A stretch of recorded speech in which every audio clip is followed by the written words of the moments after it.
हळदी कुंकू असो, लग्न समारंभ असो, आपल्याला नटायचं असतं, सौंदर्य खुलवायचं असतं. मग सौंदर्य खुलवायचं असेल तर नैसर्गिक सौंदर्याप्रमाणे आपल्याला दागिन्यांची सुद्धा तशी निवड करावी लागते, नाही का? मग मी साज ज्वेलरीमध्ये तुम्हाला घेऊन आलेली आहे. त्याच्या आधी हा माझा तुम्ही लुक पहा.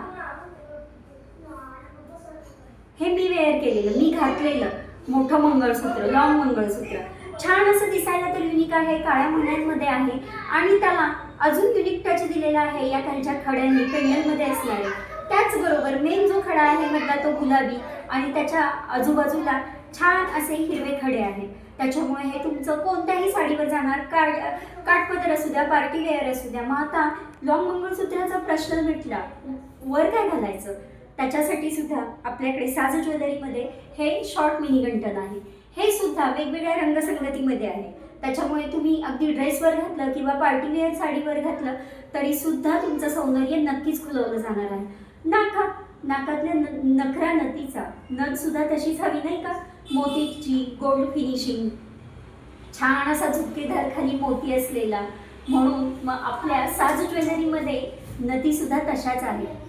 गळ्यातलं झालं, नाकातलं झालं, कानात काय घालायचं? कर्णालंकार सुद्धा हवे. मग कर्णालंकार, झुमके वगैरे तर आपल्याकडे आहेतच, पण हा प्रकार बघा, हा कर्णालंकार.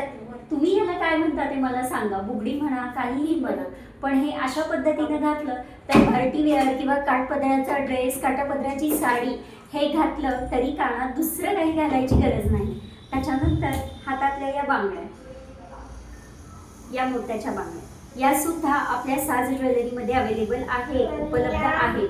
आणि यांना सुद्धा तुम्ही पाहिलं तर रंगसंगतीचे खडे आहेत, गोल्ड फिनिशिंग आहे, मोती फिनिशिंग आहे. त्याच्यामुळे तुमचा कार्यक्रम कोणताही असू द्या, हळदी कुंकू असू द्या, लग्न समारंभ असू द्या किंवा कोणताही कार्यक्रम असू द्या, साज ज्वेलरीमध्ये असे दागिने तुम्हाला मिळतील, अशी ज्वेलरी मिळेल जिथे तुमचा पार्टीवेअर लुक असो, हळदी कुंकवाचा असो किंवा अगदी लग्नाचा असो, तो अगदी ठसठशीत आणि ठसकेबाज दिसायलाच हवा. म्हणूनच मिळते सगळीकडेच, पण हक्काचं आणि विश्वासाचं ठिकाण म्हणाल तर साज ज्वेलरी.